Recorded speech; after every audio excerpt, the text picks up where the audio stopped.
विलास के ऊपर सवाल उठाते हैं, मैं उनको भी कहना चाहूंगा कि आपकी नाराजगी मेरी सराखों पर कोई दिक्कत नहीं। आपकी नाराजगी तो मेरे उस पिता से भी रही थी जब उन्होंने 2014 में एनडीए का साथ देने का काम किया। उस वक्त भी आप उनसे नाराज हुए थे, बिना इस बात को याद किए कि कैसे 2005 में उन्होंने अपनी पार्टी को समाप्त कर दिया, बिहार में मुस्लिम मुख्यमंत्री बने, इस बात की दावेदारी पेश करते हुए। तो आपकी नाराजगी मेरी सर आंखों पर, और मैं मुसलमान समाज के हर एक व्यक्ति से मैं कहना चाहूंगा कि आपकी नाराजगी मेरे सर आंखों पर हकीकत है कि मेरे नेता ने भी हमेशा समर्पण भाव से सामाजिक न्याय की लड़ाई लड़ने का काम किया था। मेरी रगों में भी उन्हीं का खून है, उन्हीं के संस्कार हैं। मैं भी उनकी उस सोच को उतनी ही ईमानदारी से आगे लेकर चलने का काम करूंगा।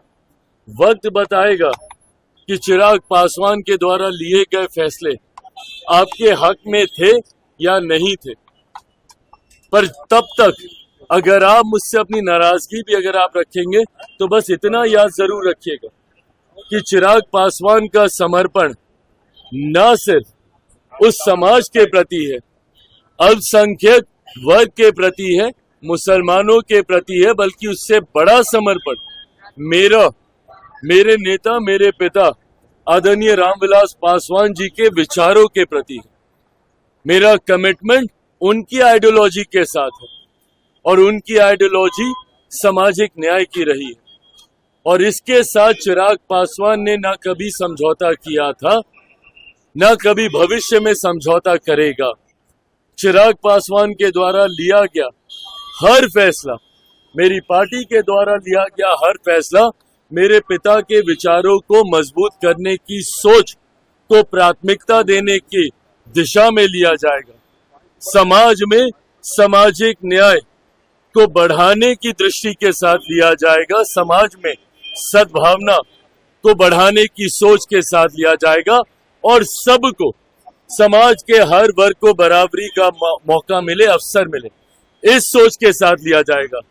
हो सकता है जैसे इसके पूर्व में भी हुआ, आज शायद लोगों को इस पर यकीन ना हो, पर आने वाला समय बताएगा कि इस फैसले को लेने से पहले हर बिंदु पर विचार किया गया। हम लोगों की भी चिंता थी जब ये विधेयक सामने आया, जेपीसी की मांग हम लोग के द्वारा की गई थी।